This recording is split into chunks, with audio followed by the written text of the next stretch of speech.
দেখো রান্না বসিয়ে দিয়েছি, এই যে ভাত ফুটছে আর এই যে মাছের ঝোল হচ্ছে। মাছগুলো খুব ভালোভাবে ভেজে নিয়েছি, মাছের ঝোল হচ্ছে। আর এইটা হবে থোড়, আমাদের গাছের থোড়। থোড় আছে, আলু আছে আর পুঁই শাকের মিটুলি। আর এই জিরে বাটা এখন চলছে।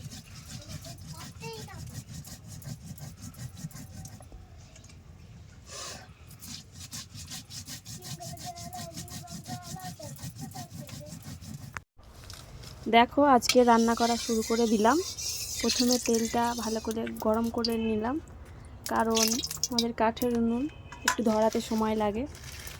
তো তেল গরম করার পরে মাছে ভালো করে লঙ্কা নুন হলুদ মাখিয়ে নিলাম, নিয়ে তারপরে গরমটা হতে তেলটা তারপরে দিলাম মাছটা।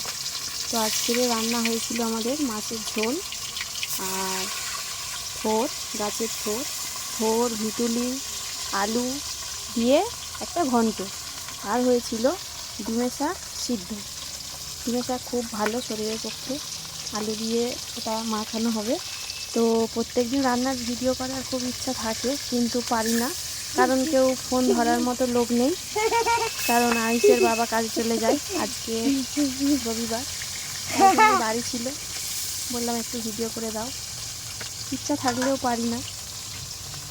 আর আয়ুষ তো সবসময় ডিস্টার্ব করে, এখন স্কুলে চলে যায়, খুব চিন্তাও হয় ওর জন্য। তো মাছটা ভাজা হয়ে যাওয়ার পরে তারপরে একটু পেঁয়াজ দিলাম, পেঁয়াজ দেওয়ার পরে তারপরে একটু আলু দিলাম, দিয়ে ভালো করে পেঁয়াজ আর আলুটা ভালো করে ভেজে নিলাম।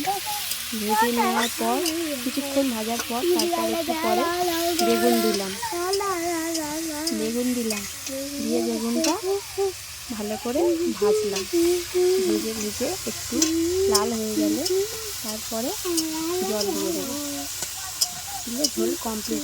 একটু জিরে বাটা দেবো, বাটছিলাম জিরে বাটা, আমি সিলেতেই বাটি।